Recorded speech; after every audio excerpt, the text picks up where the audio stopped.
Welcome to another episode of The Brand Called You, a podcast and podcast show that brings you leadership lessons, knowledge, experience, and wisdom from thousands of successful individuals from around the world. I'm your host, Ashutosh Garg, and today I'm delighted to welcome a very accomplished and a multifaceted professional from the Indian Navy and has done lots of other things from India, Commander Deepak Adhar. Deepak, welcome to the show. Good morning, sir, and thank you. It's an honor to be here. Thank you. Commander Deepak Adhar is the founder of Perspectives Consulting. He's an L&D facilitation expert, an executive coach. He's a theater and film actor. He's a TV commercial model, and he's a veteran Navy pilot. So Deepak, before we get into anything else, tell me about your own incredible journey from the Navy to the corporate world to the stage and screen. So, sir, I'll start with where I ended up getting born, destiny, which was I was born in a fourth generation military family. Amazing. So my great-grandfather was a First World War veteran. My grandfather fought in the Second World War and got a military cross. My father was in the army.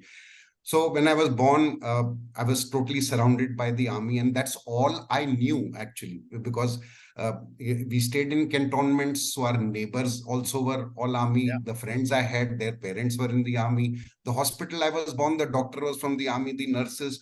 The school bus we went in, the driver was from the army, the conductor. So that's all. From the world, I thought was all army. And at age 10, then my parents picked me up and put me in a boarding school called RIMC. Just a little about that school. It is about 102 years old, and it takes one child per state after a competitive written exam, an interview, and medical. And primarily, it grooms them for joining the armed forces. And it has one of the highest percentage of generals, admirals, and air marshals, and that too in 3 countries, India, Pakistan, and Bangladesh. Wow. So which is something that not many schools in this world can boast of. So that's where I ended up, and it was predestined that I was going to be joining the army. And from there I went on to join the National Defense Academy. And that's where I started my first deviation, wherein I said, let me join the Navy. So that was a big departure from, and the biggest kind of rebellion that I could have done, earning myself the adage of being the black sheep of the family who wore white. Or the white sheep of the family, yes. Yeah. So I joined the Navy thereafter, and I served on some frigates and destroyer, and I was the ADC to the fleet commander. And that's the time when I volunteered for flying. And then I went to the Indian Air Force for training for flying. And then I had a career which alternated between sea duty and flying. Went on to command an air squadron commandership. And then finally, at about 20 years plus, I decided to call it a day, hang up my boots, and I went to XLRI Jamshedpur, where I did my management and transition. And then I moved into the corporate. And I was there for about a decade, where I started off as a consultant, HR consulting firm. Then I ended up as a practitioner heading HR. And that's when, after about a decade, I decided to transit to the learning and development. And I joined this organization called Pegasus Academy and Consulting, which primarily was in the outbound learning space. And we used to do, so I was partner with them, looking after the North India business. And so with them for a couple of years, and that's when then COVID happened. And then I started off with my own enterprise, which gave me a little more time to do theater. And then soon theater took center stage. And from there, then I got a film. And from the film, then I got an ad. So here I am. And as they say, the rest is history. Wonderful. So for my viewers and listeners, tell me one or 2 films that you have acted in, just for them to put a name to the face. Yeah. So I acted in a Bollywood film, which was released in PVR and right now streaming on OTT on Jio Cinema. It is called Simla, A Winter Tale. Okay. And in fact, one of my fellow actors, Rituraj Singh, just passed away about a fortnight ago. Yeah, I read about that. So that was the film I did. I'm shooting for another film, on the 26th of this month, which is a debut film by a young filmmaker who's just come back from New York. And so that's the film. And ad I did for Kohinoor Rice. So it was a 1-minute TV commercial ad. Wonderful. So, wonderful. So you also, Deepak, spent time in the Indian peacekeeping force in Sri Lanka. How did your experience in the IP KEF impact you personally and professionally? So as luck would have it, this Indian peacekeeping force went in just when I joined the Navy as a young officer. So my indoctrination actually happened, in the process. So I went straight into the deep end, as they would call it. And I got an opportunity to fly there also. Also, I visited the port on board a warship also. And but one very profound thing that happened was that when I patrolled those very areas with armed patrol of my aircraft, and the maps that I used as a young lieutenant, flying one of my first missions, 20 years later, when I was commanding the squadron, I flew using the same maps over the same area, but this time it was for disaster relief because of the tsunami that was there. So it was a very profound movement that the same person, the same aircraft, the same map, but instead of carrying weapons, this time I was carrying humanitarian relief. So full circle. Yeah, amazing, amazing. You also, when I was reading about you and preparing for my conversation with you, you also speak about a particularly challenging mission you undertook with the Flying Fish Squadron. I don't know if you are at liberty to speak about it, but if you're not, we can move to another question. No. So, very honestly, I think flying inherently is a challenging business, and military flying is a little more challenging. And flying over the sea becomes, it takes it to the next level. And one had many challenging missions. So rather than getting into those confidential ones kind of a thing, I can talk about a very routine one, which was reasonably challenging. So I was ferrying an islander aircraft from Port Blair to mainland for servicing.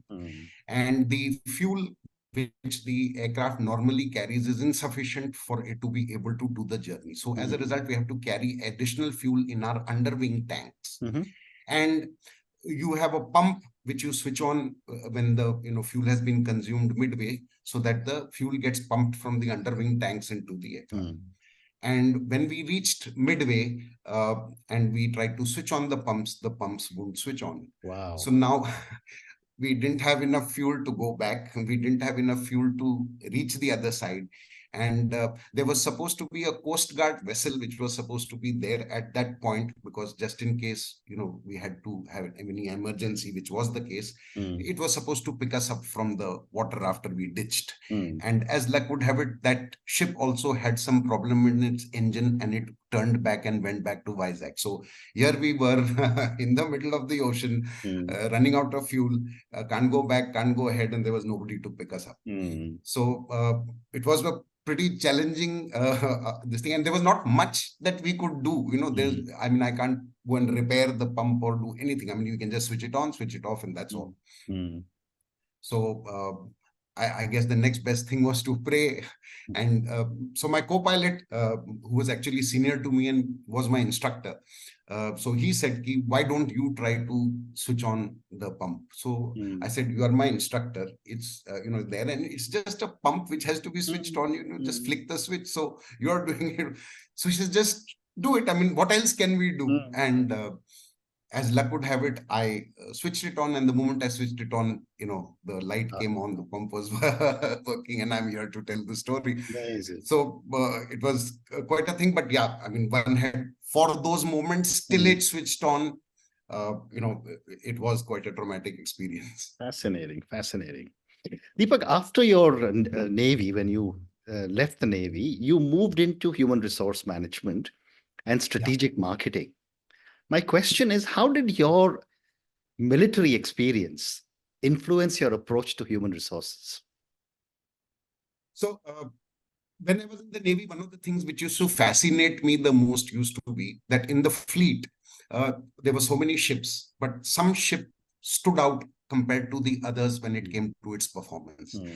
And it didn't necessarily need to have the latest weapons or the latest equipment or whatever it is. It was always the men behind the machine who made the difference. Right. Yeah. So, the same thing happens, in the corporate also, that there are some companies who, outperform the others with all other things being same. I mean, the product can be similar. And so, what is the difference which is, makes that difference? So I feel that usually in the corporate, people tend to be a little transactional when it comes to, I mean, there is a contract with the employee is supposed to deliver something and the organization kind of pays for it, and it's a very contractual relationship. And similarly, even sales and things like that, there are incentives, and everything is linked to just money, and when they do that, they feel they have done their bit kind of. Right. Whereas I believe that motivation plays a very important role, wherein people feel proud to be part of that organization, and therefore they, go that extra mile and give their best. And that is what, differentiates and what I call as competitive advantage, because that is something that cannot easily be replicated. So you can buy a similar machine which is manufacturing, you can make the product as good, but that competitive advantage which an organization can have is very difficult to so that is what I tried to bring in wherever I was, and even as a consultant I tried to help organizations with that, to have this shift of wanting to make the people motivated and deliver beyond there. Well said. Great response. Thank you. Can you also share with us an experience where your military background or your Navy background proved to be an advantage for the corporate sector? So I think one of the things that in the armed forces you tend to learn is adaptability. And, that's because today you are fighting in the desert, tomorrow it could be in the jungle, day after it could be on the mountains, you don't know. And similarly, as far as I was concerned, sometimes I was serving in an air squadron flying aeroplanes, sometimes I was on a ship. And there also you had multiple duties. Sometimes you were handling the mess secretary, sometimes you were the canteen in charge, sometimes. So you did all those things that you were not trained for, but you kind of quickly learned on the job and you delivered. Now, in the corporate, what I found is that a lot of people were very stuck with their job description, and they confined themselves to that rather than stretching out and doing that. So that was something that I felt helped me because I was always willing to learn, not saying that it's not my job kind of a thing, and learn on the job and have a steep learning curve. And I guess that's what had been helped me to quickly adjust. And well said. Well said. Well said. And then, after being in the corporate world, you decided to step off the corporate ladder and pursue a career in outbound learning and theater. What were the motivations to move out of the corporate world? So, actually, it was a pretty 9 to 5 kind of a job, 6 days a week, and I had already been there, done that. I was heading HR. I had done a merger and acquisition. I had done a demerger and listing of a company. So, it had started becoming pretty routine and transactional. And I wanted to actually, I was very fond of actually the learning and development space. And in fact, I even attempted a PhD because I was hoping that I could probably go on to a B school. But, the rigor of it was, something. And plus, I think academia per se didn't kind of appeal to me. That's where I'd met Dr. Payal Kumar also. So, I found that the L&D space and the OBL space was the best because it talked about soft skills, which were very dear to me.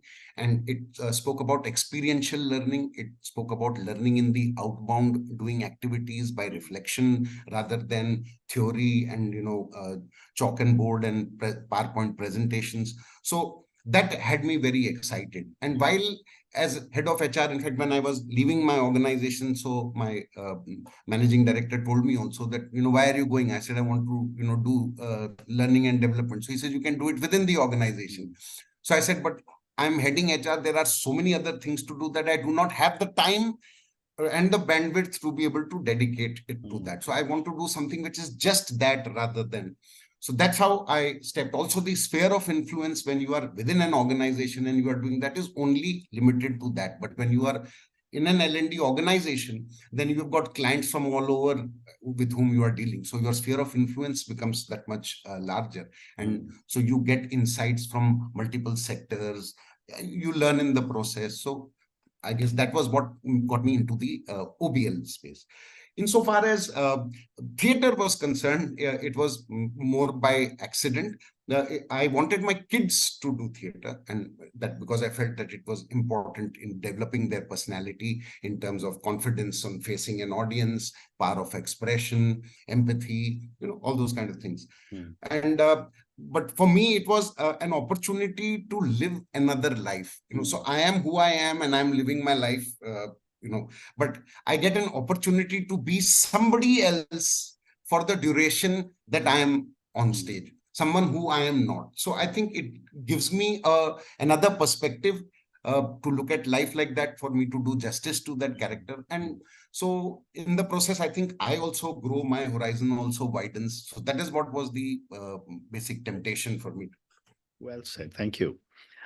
My next question is that, from a person who was used to a fixed amount of money coming in every month, whether it was in the Navy or whether it's in the corporate world, you decided to become an entrepreneur, or transition to a freelance career. What were some of the challenges you faced in transitioning out from the corporate world into a freelance career on your own? I think self-discipline, I think that becomes the most. So in the armed forces, when I started out, it was you wore the uniform of the day. In boarding school, it was you ate the food that was served to you and not what you wanted. So everything was because you had to do it, so you did it. Here now there was nobody telling you what to do, and for you to remain productive, there was a lot of self-discipline that was required. So I think that was certainly a challenge that one had to face. But then there was a payoff also, which was there, that one could do what one wanted and one had that liberty. So I enjoy playing golf. I wanted to do theater, so I got an opportunity to do all that. And while I could work at my own pace. The second thing was, of course, where it was at the point in life where I was. So thanks to the pension that the armed forces gave me, and thanks to my stint in the corporate, where whatever earning I had, I managed to make a decent saving. So it helped me, to have a buffer and to kind of see me through, even if I didn't, make it. Correct. So I guess. And also gave you the ability to take risks. So not everyone has the courage to take the risk, and I think you took some risks. Yeah, I see it as, in the circus, those trapeze artists are there who keep shifting from one to another. But, there is always that net underneath, which they know that if they miss it, they'll fall on the net. So I guess these savings and the pension was that kind of net for me to be able to do whatever I want. Very well said. So I have time for two more questions. Again, when I was reading about you, you working with a well-known theater group in Delhi. Can you share an interesting anecdote from the time you were performing? So, we were having these during COVID times. We were, had shifted to Zoom theater. And we were also taking that opportunity to read a lot of plays, because otherwise, under normal circumstances, we didn't have time. And when we were doing the physical plays on stage, so then there was immense amount of rehearsal required. There were things like stage movement. But on on screen, we had the benefit that we didn't have to necessarily memorize the lines. We had the script in front of us and we could do that. And as a result, we could handle more plays. So I remember we were doing one of these plays called Three Sisters by Anton Chekhov. And our director, Mr. Faisal Al-Ghazi, so he was there and he played a role, and he played the role of a servant. And it was actually a 30-second role where he made 3 appearances, which totaled up to 30 seconds. But, so that is where it was a very profound experience for me, because I just realized that firstly, there is no role which is big or small, which is true in whether it's an organization or, anyway. So one should never, ever, look at that just the duration of your screen time that you are getting or anything like that, whatever you get, if you do justice to that, and in fact, the smaller the role, the larger is the room for you to experiment and do things with it, because, so that's one. And second is that every character is extremely important, so without that character, the play can't go on. So everyone must respect that, both ways, when you are doing it, as well as if you may be having a meteor role, so you should not look down upon people in the cast who have got a smaller role. So I had one similar thing in the Navy also when I was commanding the air squadron. So we had pilots, then we had got the navigators, then we had got the maintenance people, and then there were the people who even made breakfast and, served us. So generally there used to be a tendency of the pilots to be the glory boys and, kind of a hierarchy kind of a thing setting in. So we tried to, break that by appreciating, everybody. And in fact, if you go to my squadron there, the foundation stone of the new building, the inaugural thing was done by, and on the stone it is written the names of those 2 civilian employees who used to work, who used to pack our breakfast and make tea and put it in our this thing, So usually you'll find the name of some admiral or some higher this thing, but their name is there, as a so that's, I think, what I learned. Interesting. Thank you. And my last question to you, you made the move so successfully from the Navy to doing so many different things because your passion drove a lot of your decisions. What would you say are some lessons you would want people who are transitioning out from a structured environment like the military to more creative fields? Yeah, so I think the first thing is, you always have choice.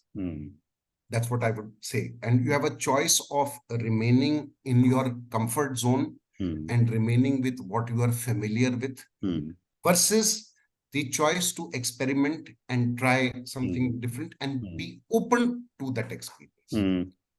So I feel that what worked for me was that rather than just relying on what was familiar to me and leaning on that, which is which tends to be, a natural instinct, because what you're comfortable with, you tend to lean on that. So I like to experiment, and I mean the very fact that if I've gone on to such fields which had nothing to do with where I started on. So I think that is what would really help, because it helps you to grow, horizon widens, and you get better perspectives. So your decision making becomes better. So that's basically what I feel. Very interesting. I think has been the mantra. Deepak, on that note, and the very interesting comment that, we all have choices to stay in our comfort zone versus whether we want to experiment. And if we do decide to experiment, then again, it's a choice we have to make to be happy in it or unhappy in it. And if you're going to be happy in it, then that is the right way to go and deliver whatever we wanted to set out, whatever we are set out to do. Thank you for speaking to me about your own amazing journey. Thank you for such amazing stories you gave me about flying from the Andamans with the fuel pump not working. Thank you for talking to me about so many different aspects of what you have achieved in your life, about the varied experiences that you have had and you continue to have. Thank you again for speaking to me, and good luck to you. Thank you, Ashutosh. Thank you very much for having me here. It was such a pleasure. Thank you. Thank you for listening to the Brand Called You videocast and podcast, a platform that brings you knowledge, experience, and wisdom of hundreds of successful individuals from around the world. Do visit our website www.tbcy.in to watch and listen to the stories of many more individuals. You can also follow us on YouTube, Facebook, Instagram, and Twitter. Just search for the Brand Called You.